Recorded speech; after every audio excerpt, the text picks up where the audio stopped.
Semana número 5. Herramientas de tamizaje en psiquiatría. Esta clase se divide en dos. La primera parte, voy a hablar de las herramientas de tamizaje más usadas en atención primaria para depresión y ansiedad, que son la escala de depresión de Zung, la escala de ansiedad de Zung, la escala hospitalaria de ansiedad y depresión y el CESD. La razón por la cual elegí estas escalas es porque tres de ellas, las CESD y las de Zung, han sido ya validadas en nuestro medio pues, por el grupo de neuropsiquiatría de la UNAP. Y realmente son escalas muy sencillas de utilizar. Es importante que como complemento a esta presentación las descarguen de internet. Se consiguen muy fácil y se consiguen gratis. Y la segunda parte, que es la parte más larga, es la parte de herramientas de tamizaje en el adulto mayor y es cómo evaluar los aspectos cognitivos, los aspectos funcionales y la depresión en el adulto mayor con el test de depresión geriátrica o test de Yesavage. Entonces, bueno, ¿por qué se utilizan escalas? O sea, ¿cuál es el beneficio de utilizar este tipo de instrumentos? Uno, nos ayuda a estandarizar la información obtenida a través del tiempo o de diferentes observadores. Dos, por ejemplo, algunas escalas sirven más para tamizaje y otras para evaluar más la severidad de un cuadro. Las que se utilizan para evaluar severidad nos ayudan a establecer un punto de partida para hacer un seguimiento de los resultados. ¿Sí? Obviamente ninguna escala va a reemplazar a la clínica. ¿Sí? La clínica es lo más importante y es lo primero, pero las escalas a veces nos ayudan a ahorrar tiempo y a tratar de hacer un seguimiento numérico, más cuantitativo, más objetivo de los resultados y del curso de algún cuadro. La mayoría de escalas tienen confiabilidad y validez establecida. Eh, Facilita evaluar aspectos cognitivos y el funcionamiento sexual. Aspectos cognitivos, por ejemplo, varios aspectos cognitivos como la memoria, la atención, concentración, es muy difícil evaluarlos con un interrogatorio, pues de hecho muchas veces el paciente ni siquiera se da cuenta que tiene ese tipo de alteraciones, entonces por eso es más fácil evaluarlo a través de instrumentos objetivos como lo vamos a ver adelante. Y lo mismo el funcionamiento sexual. Para algunos pacientes es difícil hablar de estos aspectos, entonces a veces evaluarlo a través de escalas o cuestionarios pues facilita ese proceso. De nuevo resalto que en ningún momento va a reemplazar la historia clínica de la entrevista. Los instrumentos que se utilizan en psiquiatría, ¿qué buscan medir? Bueno, uno, algunos instrumentos buscan ayudar a hacer un diagnóstico. Principalmente las entrevistas clínicas estructuradas. Realmente solamente se utilizan en investigación, en clínica no se utilizan y mucho menos en atención primaria. Hay escalas que nos ayudan a evaluar la severidad de un cuadro, por ejemplo la depresión, y hacer un seguimiento. Por ejemplo, mirar a lo largo de las semanas los puntajes para evaluar la respuesta al tratamiento. ¿Sí? Este es el tipo de escalas que utilizan la mayoría de estudios cuando buscan evaluar la eficacia de un medicamento. Por ejemplo, está la escala de Hamilton de ansiedad, HAM-A, la escala de Hamilton de depresión, HAM-D, está el Mini-Mental, que es el MMSE, o la escala de depresión de Montgomery-Åsberg. Y otras escalas nos sirven para hacer un tamizaje, para mirar la posibilidad de que una condición pueda estar o no pueda estar presente. ¿Sí? Como la escala de Cage para alcoholismo, la escala de ansiedad de Zung o de depresión de Zung, el CESD. ¿Sí? Por ejemplo, esto es útil para coger poblaciones grandes, aplicar la escala y los que aparezcan con puntajes positivos no hace diagnóstico, sino simplemente nos dice que están en riesgo o que tienen una alta probabilidad de tener la enfermedad. Entonces en esos pacientes, pues uno confirmaría el diagnóstico con una entrevista. Bueno, hay instrumentos que son heteroaplicados o sea que los aplica el médico a través de entrevistas. Obviamente estos ya no son tan útiles en atención primaria. Estos los utiliza más el especialista, ¿sí? Como la escala de depresión de Hamilton o la escala de evaluación de la depresión de Montgomery y Asberg. Y hay instrumentos autoaplicados, pues que se aplica al mismo paciente, que estos son los que más se utilizan en tamizaje, como el inventario de depresión de Beck, la escala de depresión de Sung, la escala de ansiedad de Sung, el CESD, que es la escala de depresión del Centro de Estudios Epidemiológicos, la escala hospitalaria de ansiedad y depresión, las escalas analógicas visuales. Recuerden que las escalas analógicas visuales son escalas, por ejemplo, del 1 al 10, donde uno le dice al paciente, sí, del 1 al 10, siendo 10 una depresión muy severa y siendo 1 nada de depresión, ¿usted en cuánto se siente? Ese es un ejemplo de ese tipo de escalas. Y está la escala de depresión geriátrica, que también se llama escala de Yesavage. Entonces, esas son algunas diferencias entre los instrumentos autoaplicados y los instrumentos heteroaplicados. Bueno, entonces, el CESD, bueno, hay una versión de 20 ítems, pero hay una versión mucho más corta, que es de 7 ítems, y ha demostrado que tiene las mismas propiedades psicométricas, ¿sí? O sea, a pesar de tener solamente 7 ítems, el CESD de 7 ítems tiene una muy buena sensibilidad. Es una sensibilidad del 93,2% y una especificidad del 77,5%. Recordemos que para tamizaje realmente lo que más nos importa es la sensibilidad, no tanto la especificidad. O sea, la sensibilidad es que nos diga, que nos diga si puede tener o no tiene depresión. La especificidad sería el diagnóstico exacto, pues que eso es lo que uno hace con la entrevista. El CESD, ahí está la bibliografía, ha sido validada por el grupo de neuropsiquiatría de la UNAP. Fue una investigación que dirigió el doctor Germán Eduardo Rueda. Bueno, esta versión de 7 ítems, si la persona obtiene un puntaje igual o mayor a 8, es sospechoso de que tiene depresión. A continuación vamos a ver las preguntas. Entonces la idea, se le pregunta al paciente, se le pide que responda a esto con base en la última semana o en las últimas 2 semanas. Y que a cada uno de estos ítems responda si le sucede nunca, a veces, muchas veces o siempre. Bueno, y ahí están los puntajes que se le coloca de acuerdo a lo que responda. Se suman los puntajes de las 7 preguntas y si es igual o mayor a 8, es sospechoso de depresión. O sea, realmente es una escala muy sencilla de aplicar. Está la escala de depresión geriátrica o escala de Yesavage. Es una herramienta de tamizaje de depresión de adultos mayores. Este también es un cuestionario autoaplicado y uno le pide al paciente que responda con base en la última semana. Importante mirar que el paciente no tenga deterioro cognitivo. O sea, porque si es un paciente que tiene una demencia, sí, una enfermedad de Alzheimer, pues obviamente no va a tener la capacidad para entender adecuadamente las preguntas y para responderlas. Eso lo tienen que tener en cuenta.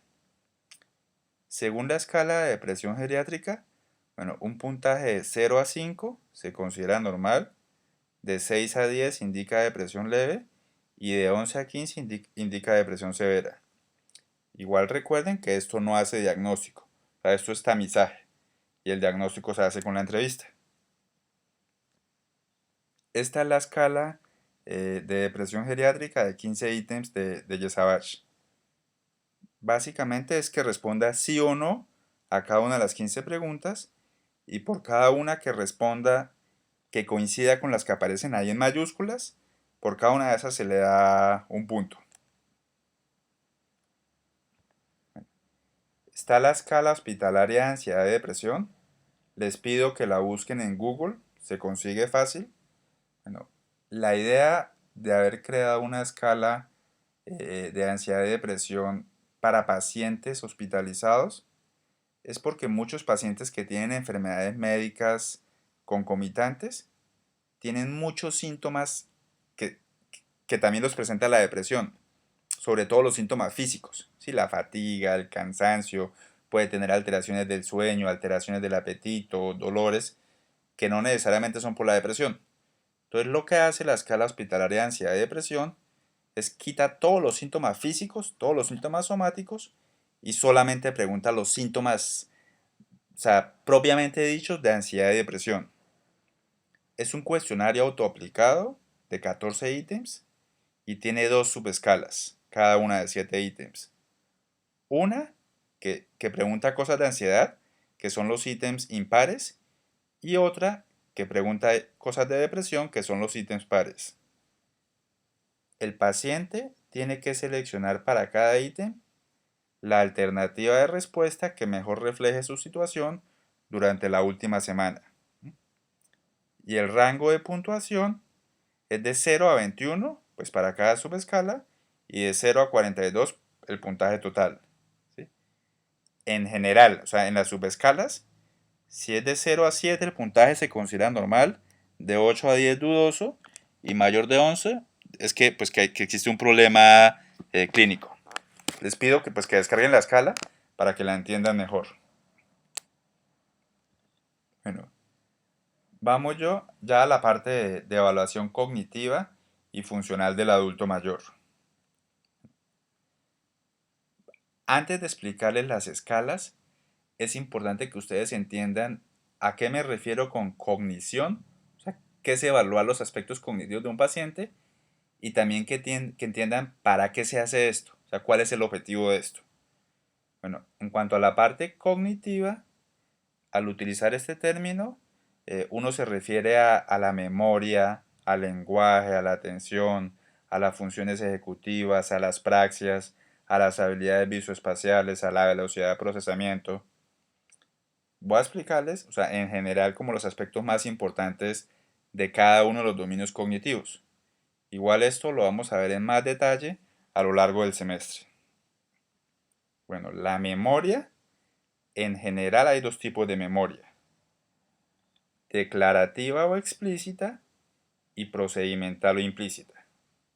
La diferencia es que la procedimental o implícita es una memoria automática, donde uno no tiene que hacer ningún esfuerzo consciente para acordarse. ¿Sí? Por ejemplo, montar bicicleta. Una persona que ya sabe montar bicicleta lo hace automáticamente. Manejar un carro, usar un cepillo de dientes, un médico que usa un fonendoscopio. O sea, esos son procedimientos que ya uno hace automáticamente sin recurrir a un esfuerzo consciente o voluntario. Esa es la memoria procedimental o implícita. Generalmente este tipo de memoria es más raro que esté afectado en las enfermedades psiquiátricas y neurológicas, y cuando ya está afectado, por ejemplo en las demencias, es porque ya está muy avanzado. Y el segundo tipo de memoria se llama memoria declarativa o explícita, que en esa uno sí tiene que hacer un esfuerzo consciente para acordarse.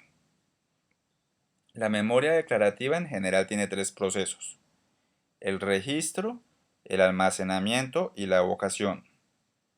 Registro, por ejemplo, cuando yo le digo a un paciente, repita las siguientes palabras: casa, mesa o árbol, ahí estoy evaluando registro. También está hablando uno almacenamiento.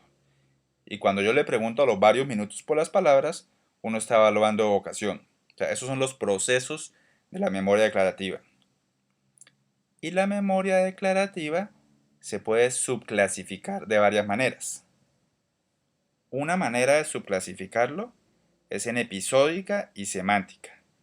Por ejemplo, episódica es lo que le sucede a uno en el día a día. Es como la biografía. ¿Sí? ¿Sí? Cuénteme qué hizo esta mañana, qué hizo en vacaciones. Hábleme un poquito de su vida. Eso es memoria episódica. Y la memoria semántica es más de conocimientos. Por ejemplo, cuando ustedes hacen una exposición, cuando presentan un examen, cuando un profesor les pregunta, eso es memoria semántica. Otra manera de dividirla es a corto plazo. O sea, a corto plazo se refiere a más o menos minutos, a horas y máximo un par de días. A memoria a largo plazo, que ya son días, semanas, meses o incluso años. Otra manera de dividir la memoria declarativa es la memoria verbal y la memoria visual. Por ejemplo, la memoria visual es cuando yo le pido a un paciente que mire varias figuras y después que por favor me diga qué fue las cosas que vio o que trate de dibujármelas. Y la memoria verbal es cuando yo le digo a un paciente una lista de palabras y que después me las repita. Y está la memoria de trabajo. Memoria de trabajo es la capacidad de manipular información como en la mente, o sea, como hacer cuentas en la mente, mover información en la mente. Eso es memoria de trabajo. Bueno, la memoria episódica, ¿sí? Por ejemplo, esta típicamente está alterada en las demencias, especialmente en la enfermedad de Alzheimer, incluso desde los estadios iniciales. Entonces, por ejemplo, la memoria anterógrada, ¿de qué se quejan los pacientes? ¿Sí? Olvidan eventos personales y familiares, citas, reuniones, comienzan a perder objetos, a repetir varias veces la misma pregunta, les cuesta mucho trabajo seguir o recordar una película, se les olvida dar mensajes, comienzan a depender de muchas listas. Y retrógrada, comienzan a olvidar eventos pasados, ¿sí? O comienzan a perderse en rutas que previamente eran conocidas. La memoria de trabajo se asocia más a pérdida de atención y concentración. Un ejemplo de alteraciones en la memoria de trabajo es perder el hilo del pensamiento, entrar a una habitación y olvidar lo que se iba a hacer. Es más frecuente en la ansiedad y en la depresión y en la edad avanzada. O sea, no siempre es sinónimo de enfermedad. La memoria semántica, por ejemplo, cuando a un paciente se le altera la memoria semántica, comienzan a perder palabras, ¿sí? Especialmente palabras de uso menos frecuente, ¿sí? Comienza a disminuir su vocabulario. Eso se ve, por ejemplo, en enfermedades como la demencia frontotemporal, sobre todo cuando afecta más el lóbulo temporal, son pacientes que comienzan a perder el lenguaje. ¿Cómo evaluar la memoria en los pacientes? Bueno, uno, en la historia clínica, sobre todo siempre hay que evaluar al paciente y al familiar. Preguntar cosas recientes, qué desayunó, cómo llegó a la clínica, qué hizo el fin de semana. Lo ideal es siempre evaluarla con test, con pruebas, ¿sí? Que más adelante vamos a ver algunas herramientas de tamizaje. Una manera de evaluarla es con listas de palabras, ¿sí? Por ejemplo, uno le dice al paciente una lista de 10 palabras y le dice inmediatamente que por favor las repita sin importar el orden. Ahí está evaluando el registro. En total, uno le lee la misma lista al paciente 4 veces. Y las 4 veces, uno le dice inmediatamente, por favor repítame las palabras, no importa que ya me las haya dicho y no importa el orden. ¿Sí? Uno no le dice al paciente que más adelante se las va a volver a preguntar. Y más o menos a los 20 minutos, uno vuelve y le dice al paciente, ¿usted recuerda la lista de palabras que yo le leí? Con eso uno está evaluando evocación, ¿sí? Evocación libre. Bueno, supongamos que el paciente se acuerde de 5 y se le olvidaron otras 5. Entonces uno le dice al paciente, bueno, ahora yo le voy a dar unas pistas, por ejemplo, ¿sí? Yo le voy a leer 20 palabras, de las cuales 10 eran las que yo le dije y 10 no eran. Usted simplemente dígame cuáles eran y cuáles no eran. Eso es importante porque con eso uno está evaluando si el paciente sí está almacenando o no está almacenando información. Por ejemplo, un paciente que sí almacena la información, pero que libremente no evoca, cuando uno le da las pistas, el paciente sabe claramente cuáles eran las 10 que eran y cuáles eran las 10 que no eran. Esto, por ejemplo, es típico en la depresión. En cambio, en enfermedades como el Alzheimer, que el paciente ni siquiera almacena información, o sea, por más de que uno le dé las pistas de selección múltiple, el paciente no es capaz de darse cuenta cuáles palabras eran y cuáles palabras no eran. Por eso es tan importante evaluar la memoria así. Bueno, otro aspecto cognitivo es el lenguaje, ¿sí? En el lenguaje uno evalúa la denominación, ¿sí? Por ejemplo, mostrar un reloj, dígame qué es esto, mostrar un lápiz, dígame qué es esto. Uno evalúa la comprensión. Por ejemplo, en el mini mental, cuando uno le dice tome esta hoja con su mano izquierda, dóblela por la mitad y colóquela sobre el piso, uno está evaluando comprensión. La repetición de palabras y frases. ¿Sí? Por ejemplo, cuando uno le dice en un trigal había 5 perros, repítame eso. Bueno, la fluidez verbal. La fluidez verbal es importantísimo evaluarlo en todos los pacientes adultos mayores. Eso no se evalúa solamente con la entrevista, porque los casos leves, y lo ideal recuerden que es hacer un diagnóstico temprano, los casos tempranos o leves uno no se da cuenta en la entrevista. La mejor manera de evaluar la fluidez verbal es pedirle al paciente que en un minuto diga el mayor número de palabras que comiencen, por ejemplo, por la letra P de papá. Bueno, o cualquier letra, pero que sea de uso frecuente. O uno puede utilizar categorías, que en un minuto diga el mayor número de animales, o que en un minuto diga el mayor número de frutas y vegetales. Lo mínimo que uno espera de un adulto mayor es 11 palabras. Obviamente, el nivel educativo influye. O sea, si ustedes tienen una persona con bajo nivel educativo, no le pregunten la letra P, sino pregúntenle mejor por categoría. Este test de fluidez verbal es un test sensible para el diagnóstico temprano de las demencias. Por eso es una prueba tan importante de realizar. Y lo otro que uno evalúa es la lectura y la escritura, el lenguaje.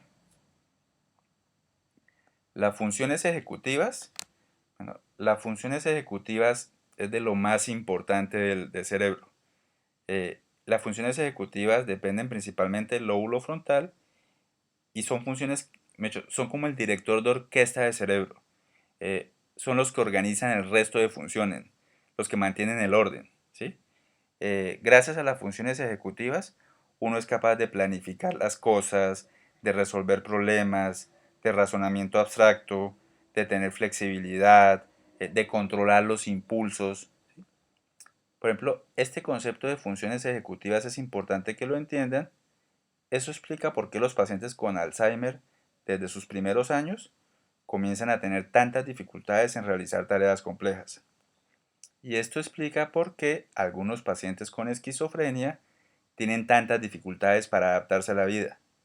Lo grave de enfermedades como la esquizofrenia no son los síntomas psicóticos, o sea, no son las alucinaciones, las ideas delirantes, sino lo grave es que altera las funciones ejecutivas.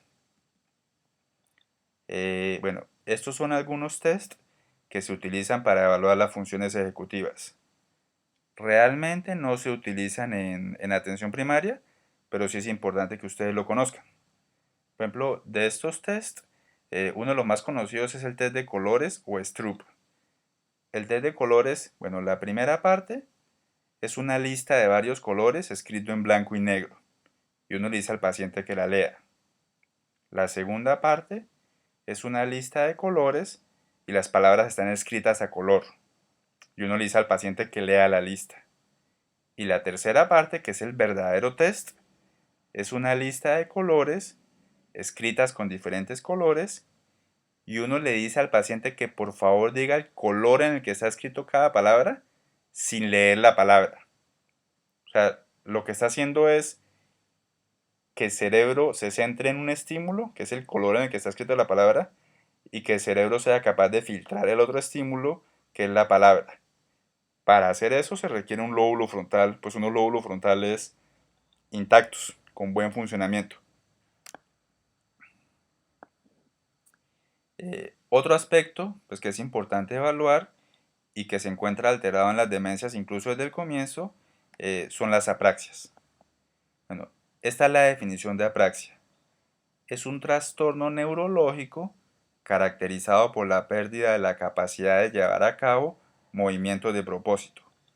Movimientos que previamente ya habían sido aprendidos y que eran movimientos familiares, a pesar de que la capacidad física, o sea, el tono muscular, la coordinación, eso está intacto y el deseo de realizarlos. O sea, por ejemplo, es como si el cerebro no le respondiera. O sea, como si un paciente, por ejemplo, quisiera peinarse y a pesar de que ya sabía cómo peinarse y de que no tiene ningún problema en su mano y de que tiene el deseo de hacerlo, no es capaz de peinarse. Bueno, están estos tres tipos de apraxias, que son la apraxia ideacional. Bueno, es una pérdida de la capacidad para formular mentalmente y expresar verbalmente la secuencia de los distintos procesos relacionados con la acción. O sea, si por ejemplo uno le dice, por favor descríbame en voz alta cuáles son los pasos para realizar determinada acción, y el paciente realmente no es capaz de formular esto verbalmente. Está la apraxia construccional. Por ejemplo, son trastornos en la construcción en el espacio, pues, y los pacientes no son capaces de escribir o de reproducir correctamente dibujos sencillos. Y está la apraxia ideomotora, en la que el individuo, o sea, él es capaz de planear con éxito las actividades motoras, pero realmente no es capaz de hacerlas. Bueno, voy a darles a continuación unos ejemplos de cómo se evalúan las apraxias. Bueno, uno, que es la manera más sencilla, es pedirle al paciente que imite gestos y posiciones. O sea, uno como entrevistador hace gestos o posiciones y le pide al paciente que los haga. Otro es pedirle al paciente que use objetos imaginarios. Entonces uno le dice, haga de cuenta que se está peinando, ¿cómo haría? Muéstreme cómo se cepillaría los dientes. Muéstreme cómo cortaría un pedazo de pan. Bueno, otra manera de evaluar las apraxias es pedirle que sople, que saque la lengua, que tosa. Las habilidades visoespaciales, bueno, nos permiten percibir visualmente los objetos y las relaciones espaciales entre objetos. ¿Sí? Por ejemplo, en algunas demencias, en la enfermedad de Alzheimer, incluso esto está alterado también desde el comienzo. Eso explica por qué varios pacientes, al comienzo de su enfermedad, por ejemplo, comienzan a pegarle más al carro, les cuesta más trabajo parquear el carro. Por ejemplo, ese es un ejemplo de cómo se ve manifestado clínicamente cuando las habilidades visoespaciales están alteradas. Bueno, de las alteraciones como ya más severas, está la negación hemiespacial, la apraxia de vestirse, las agnosias visuales, la prosopagnosia, el síndrome de Capras, los déficits de color. Bueno, ¿y cómo se evalúan las habilidades visoespaciales? Por ejemplo, con el test del dibujo del reloj, que lo vamos a ver más adelante, con el dibujo de los pentágonos del mini mental, o pidiéndole al paciente que dibuje un cubo o que copie un cubo. Pues en general es mejor pedirle las dos cosas, tanto que dibuje un cubo como que copie un cubo. Aquí vemos ejemplos de pacientes con negación hemiespacial. La negación hemiespacial es un trastorno neurológico donde generalmente es producido por alteraciones a nivel parietal y es más frecuente parietal derecho.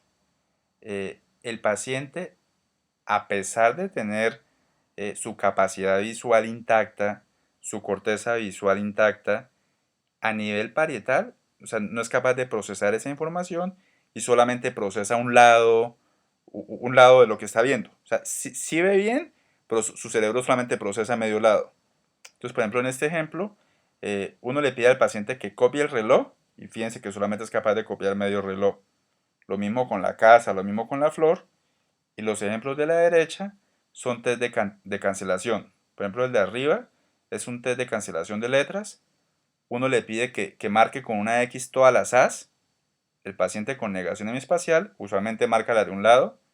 Y el test de abajo, que también es un test de cancelación, uno le pide que todas las líneas las cruce, ¿sí? Que forme una X y fíjense que generalmente tiende a cruzar más las de un lado. Bueno, esto en general es el repaso de cuáles son los diferentes dominios cognitivos. Ahora hay tres términos que es importante que entiendan. ¿Por qué hace uno una evaluación cognitiva? ¿Por qué le aplico yo un mini mental a un adulto mayor? Básicamente es para poder saber si tiene deterioro cognitivo. O sea, para poder saber si en términos cognitivos lo que tiene es un envejecimiento normal, un deterioro cognitivo leve o una demencia. En general, en el envejecimiento cognitivo normal, principalmente lo que se pierde es la velocidad de procesamiento. Pero en general una persona sin deterioro cognitivo, sin demencia, así tenga 90 años, es capaz de ser independiente y de tener un funcionamiento normal a nivel cognitivo. Tener 90 años 80 años no es sinónimo de tener que estar mal, que lamentablemente es una creencia de la gente. Bueno, hay un cuadro que se llama deterioro cognitivo leve. Son personas que tienen alterada una o más funciones cognitivas, generalmente la memoria. O sea, el paciente no solamente le dice a uno que tiene pérdida de memoria, sino que realmente uno lo confirma con las pruebas. Pero en general, el paciente todavía funciona bien. Lo importante de este término es que muchos pacientes con este cuadro progresan hacia demencia. Entonces, lo ideal es hacer un diagnóstico en este estadio. Y es imposible hacerlo con una entrevista. Por eso es tan importante que ustedes estén familiarizados con las herramientas de tamizaje que vamos a ver más adelante. Bueno, y ya está la demencia. ¿Sí? Hay varios tipos de demencia.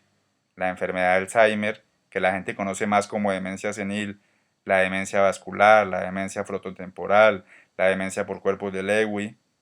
Bueno, la demencia es un síndrome de carácter reversible o irreversible, generalmente es irreversible, y se caracteriza porque están alteradas dos o más funciones cognitivas y casi siempre la demencia también se asocia a cambios en la personalidad, en el comportamiento, a síntomas psiquiátricos y la demencia siempre llega a interferir con las actividades del paciente, ¿sí? Con las actividades básicas de la vida diaria y con las actividades instrumentales, que más adelante vamos a definir mejor estos términos.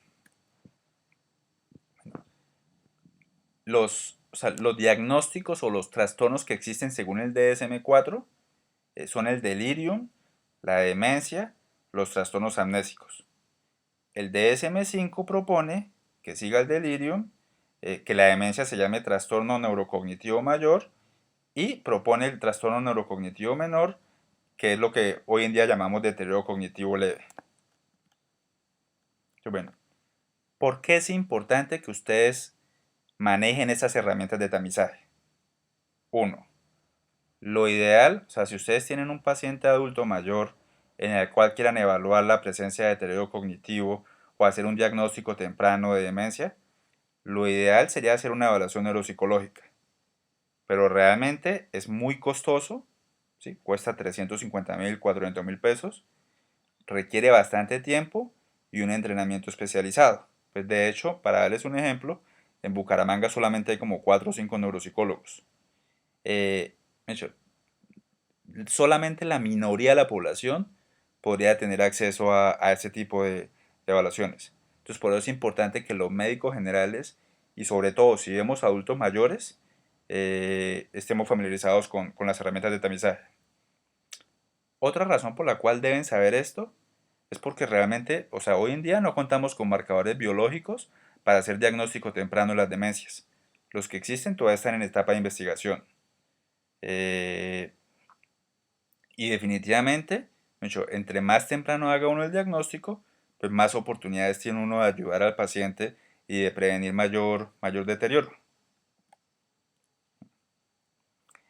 Otra cosa es que en algunas demencias uno puede instaurar tratamientos farmacológicos que retarden la progresión de la enfermedad o en algunas demencias, por ejemplo, uno puede intervenir factores de riesgo como la hipertensión, la diabetes, la dislipidemia, que bien manejados, también uno logra retrasar el progreso de la enfermedad. Por todo eso es importante el diagnóstico temprano en las demencias. Otra cosa importante, mire, para que ustedes se den cuenta solamente con la entrevista de que un paciente tiene demencia, realmente es porque ya lleva un par de años. Y ya ustedes han dejado pasar, pues, tiempo valioso. Si ustedes quieren hacer un diagnóstico temprano, solamente se puede hacer con herramientas de tamizaje, no solamente con la entrevista. Bueno, cuando uno evalúa a un adulto mayor, obviamente lo más importante es la historia clínica. Siempre es importantísimo no solamente evaluar al paciente, sino contar con información de un familiar, de alguien cercano. Siempre es importante tratar de determinar cómo era el funcionamiento del paciente, cómo comenzaron las alteraciones, cómo ha sido el curso de las alteraciones cognitivas, todos los cambios que ha tenido en personalidad, en estado de ánimo. siempre evaluar todos los factores de riesgo, antecedentes personales, familiares. Bueno, ¿qué evalúa uno? Bueno, uno la parte cognitiva, con test como el Mini-Mental, el MoCA, que es el test cognitivo de Montreal, el test del reloj y el test de fluidez verbal. 2. Es importante evaluar las actividades básicas de la vida diaria. Por ejemplo, estos dos tests, índice de Katz e índice de Bartel. Bueno, estos tests no los voy a mostrar aquí en la exposición. Les pido que los descarguen de internet. Se consiguen fácil en Google y son muy fáciles de aplicar. 3. Uno también evalúa las actividades instrumentales de la vida diaria. Para eso está la escala de Lawton y Brody. También les pido que la descarguen.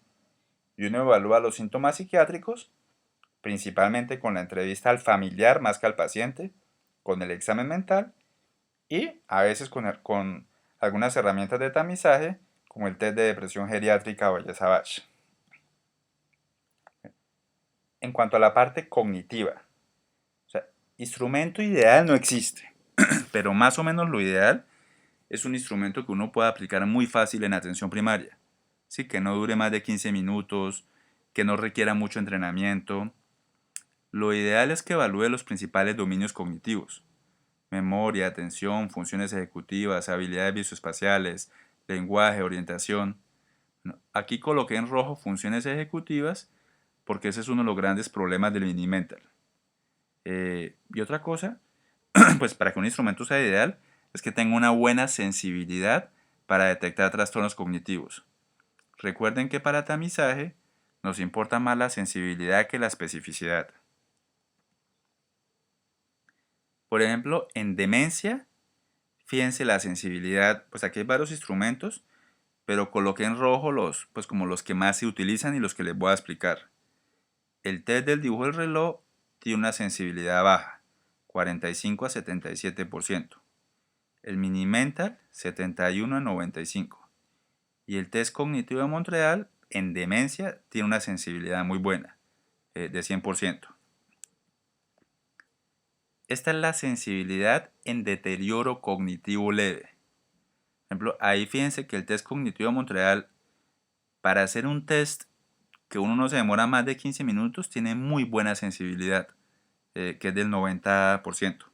¿No? Ya el Mini-Mental, fíjense que el Mini-Mental en estadios muy leves, por ejemplo en el deterioro cognitivo leve, ya pierde bastante sensibilidad. Entonces, bueno, voy a hablarles de cada uno de los principales tests. Entonces, el Mini-Mental. Problemas del Mini-Mental es que tiene baja sensibilidad en estadios leves y en deterioro cognitivo leve. Bueno, el Mini-Mental evalúa la orientación, la memoria, el lenguaje, las habilidades visoespaciales, la atención y el cálculo. Y un problema es que no evalúa funciones ejecutivas ni fluidez verbal. Pero de todas maneras, siempre que ustedes apliquen un Mini-Mental, es importante que lo complementen con dos tests. Con un test de fluidez verbal, que ya lo mencioné anteriormente, y con un test del dibujo del reloj. Con eso ustedes están compensando estas dos deficiencias del Mini-Mental. O sea, siempre es importante hacerlo así. Entonces el Mini-Mental, en general, el puntaje es de 0 a 30. A mayor puntaje, pues significa que el paciente está mejor. Por debajo de 26, ya se considera el paciente sospechoso de deterioro cognitivo y obviamente entre más bajo, más severo el deterioro cognitivo. También tengan en cuenta el nivel educativo. Si ustedes tienen un paciente con un nivel educativo alto, con que ya tenga 28, eso ya es sospechoso de deterioro cognitivo. Entonces, los primeros 10 puntos del Mini-Mental son de orientación, luego siguen 3 puntos de registro, 5 puntos de atención, 3 puntos de vocación, luego siguen los puntos de lenguaje y finalmente un punto de habilidades visoespaciales. Les voy a mostrar uno por uno, cómo se aplica el Mini-Mental. Bueno, importante, en todo el Mini-Mental ustedes no le den pistas al paciente. ¿Sí? O sea, uno no tiene por qué ayudar al paciente. Otra cosa importante, antes de comenzar el test, si hay un familiar presente, pidan el favor al familiar que por favor se mantenga en silencio durante la aplicación de la prueba y que no ayude al familiar. De hecho, es muy frecuente que el familiar meta la cucharada. Entonces, bueno, los primeros 5 puntos son de orientación en tiempo.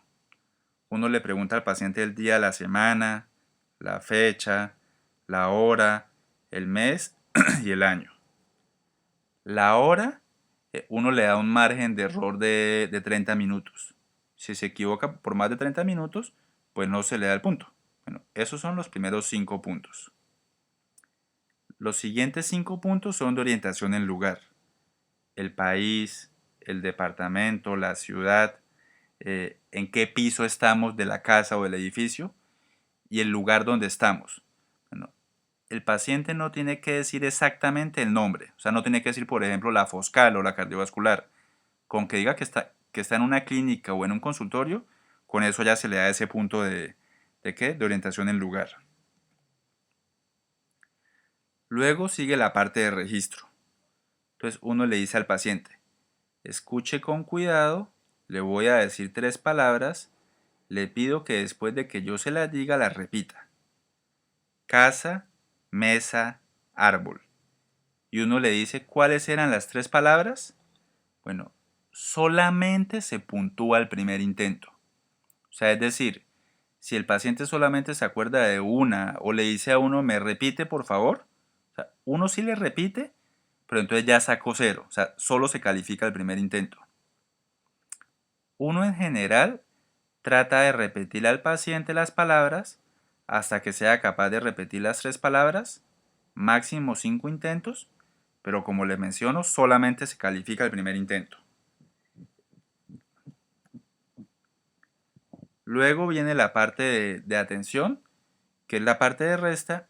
Uno le dice, uno le pide al paciente que a partir del número 100 vaya restando de 7 en 7 hasta que uno le diga que pare, ¿sí? En total son 5 ítems, ¿sí? Entonces uno le dice al paciente cuánto es 100 menos 7, son 5 restas, por cada resta correcta uno le da un punto, sin importar que la resta previa haya sido correcta, ¿sí? Por ejemplo, aquí en el ejemplo, ven, por ejemplo, 100 menos 7 es 93, un punto, 93 menos 7 es 86, ahí se equivocó, él dijo 84, entonces no se le da ese punto, pero igual siguió restando bien, entonces los otros puntos sí se le dan. Importante, o sea, no ayudar al paciente, y muchas veces el paciente pregunta, ¿usted me recuerda por favor cuál fue el último número que dije? Uno no le debe recordar al paciente. En caso de que el paciente tenga un nivel educativo bajo, lo que uno le puede decir es que por favor diga los meses del año al revés, o sea, de atrás para adelante, y lo mismo, 5 meses. Y por cada mes correcto que diga, es un punto. Otra alternativa, pero eso también depende del nivel educativo, es por ejemplo pedirle al paciente que deletree la palabra mundo al revés.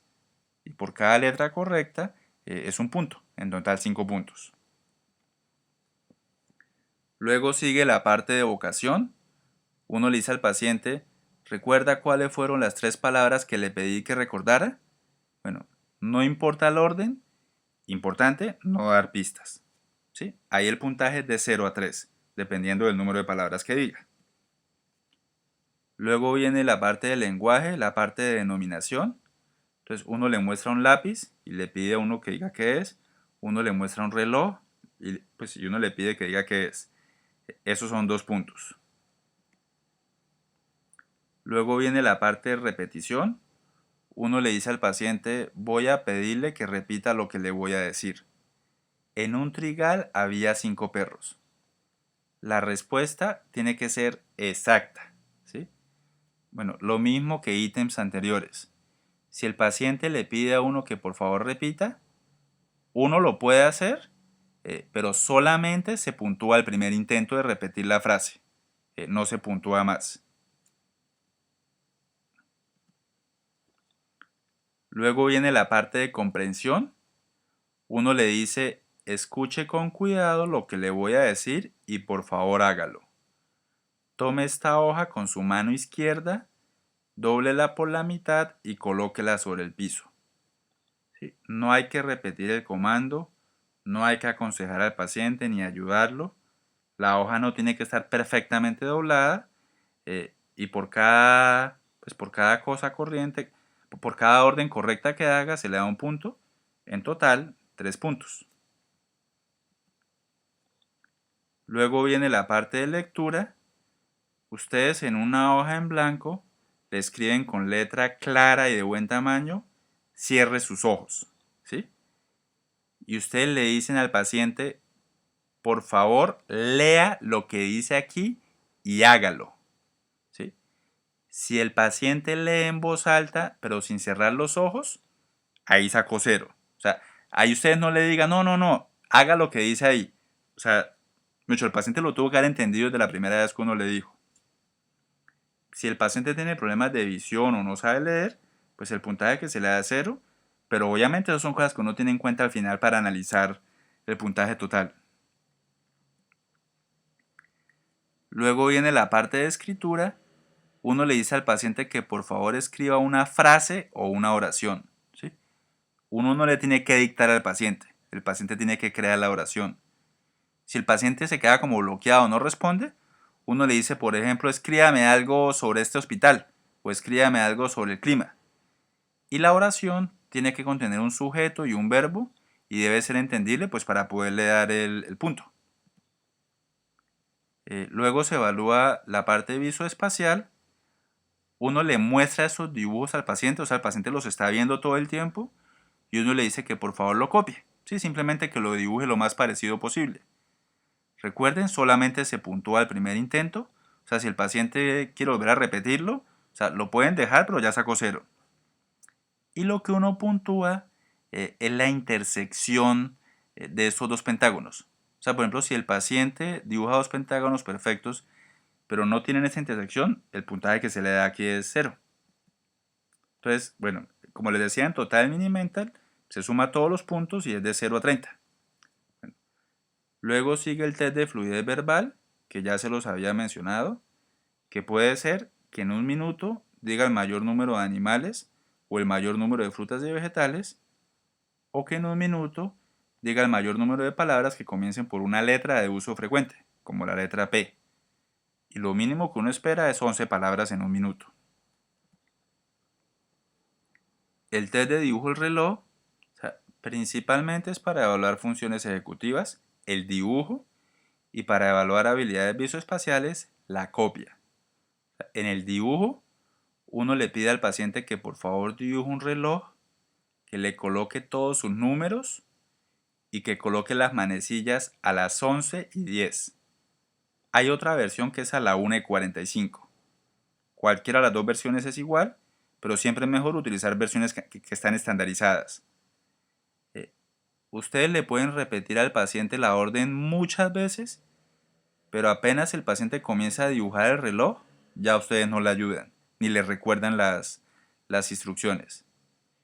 Y la segunda parte, que es la copia. O sea, ustedes como entrevistadores dibujan el reloj de un buen tamaño, le colocan todos los números, las manecillas a las 11:10 y le piden al paciente que simplemente lo copien. O sea, viéndolo, que lo copien lo más parecido posible. Esta es la manera como se califica el test del dibujo del reloj. No la copia, sino el dibujo. Si ubica de manera correcta el número 12, se le da 3 puntos. Si coloca los 12 números, se le da 2 puntos. Si dibuja las dos manecillas, se le da 2 puntos. Y si ubica correctamente las dos manecillas, se le da 2 puntos. Entre más bajo el puntaje, pues más deterioro cognitivo. 7 a 9 se considera un funcionamiento cognitivo normal y 0 a 6 deterioro cognitivo. Estos son ejemplos de pacientes. La fila de arriba, por ejemplo, es un hombre de 82 años. ¿Sí? Fíjense que el dibujo del reloj lo hizo perfecto. Ahí está la 1:45. La copia del reloj lo hizo perfecto. Y en el Minimental sacó 29/30. Ahí se equivocó, fue en la intersección de los pentágonos. O sea, dibujó bien los pentágonos, pero la intersección no es la correcta. La segunda hilera es una mujer de 74 años con Alzheimer con un Mini-Mental de 12/30, o sea, un deterioro cognitivo severo. La primera es el dibujo del reloj, la segunda es la copia y la tercera es la copia de los pentágonos del Mini-Mental. Y abajo se ve un paciente de 74 años con demencia vascular y fíjense que es un paciente que tiene un Mini-Mental pues prácticamente normal, de 28/30. Y la copia del reloj también la hizo bien. Pero fíjense que el dibujo sí no fue capaz de hacerlo. La explicación de eso es que dibujar un reloj evalúa una cosa completamente diferente a copiarlo. O sea, son áreas cerebrales y circuitos diferentes los de dibujar un reloj y los de copiar un reloj. Aquí se ven 3 pacientes dibujando el reloj el día 0, a los 6 meses y a los 12 meses. De hecho, y ahí se ve el deterioro tan grave pues, de algunas enfermedades a través del dibujo del reloj. O sea, en la mayoría de casos, utilizar el Mini-Mental con el test de fluidez verbal y el test de dibujo del reloj es suficiente. Si ustedes tienen un paciente con un nivel educativo bastante alto, en esos pacientes es preferible utilizar este test, que es la evaluación cognitiva de Montreal. Bueno, les pido que lo descarguen de la página del test, se puede descargar gratis, está en varios idiomas incluyendo el español, y ahí están las instrucciones donde le dice a uno exactamente, paso a paso, qué es lo que uno tiene que hacer y qué es lo que uno le tiene que decir al paciente. Bueno, hasta aquí vimos la evaluación cognitiva. Ahora vamos a ver la parte de actividades básicas e instrumentales de la vida diaria. Entonces, actividades básicas de la vida diaria es el conjunto de actividades primarias de la persona encaminadas a su autocuidado y movilidad y a la capacidad de entender y ejecutar órdenes y tareas sencillas. ¿Sí? Básicamente gracias a esto es que uno puede vivir independiente sin la ayuda de otros. Por ejemplo, las actividades básicas de la vida diaria es bañarse, vestirse, alimentarse, pues manejar los electrodomésticos más básicos de la casa, ¿sí? Como poderse cuidar. Esas son como las actividades más básicas. Recuerden, les pido que lo miren en internet. Para evaluar las actividades básicas de la vida diaria existen estas 2 pruebas, el índice de Katz y el índice de Bartel. Estas pruebas se le aplican es al familiar, esto no se le aplica al paciente. Las actividades instrumentales de la vida diaria, bueno, son funciones un poco más complejas y básicamente son funciones que nos ayudan a permanecer independientes en la comunidad, ¿sí? Entonces, por ejemplo, ya son cosas como manejar el dinero, manejar una cuenta de banco, poder ir a hacer compras, hacer mercado, poder hacer la comida, ya no es solamente comer, sino poder hacerla, manejar las finanzas, ¿sí? O sea, básicamente son las actividades que nos permiten relacionarnos con el entorno. Y para evaluar las actividades instrumentales de la vida diaria, existe la escala de Lawton y Brody. Lo mismo, esto se le aplica es al familiar, no al paciente. Y les pido por favor que la descarguen y que la miren en internet.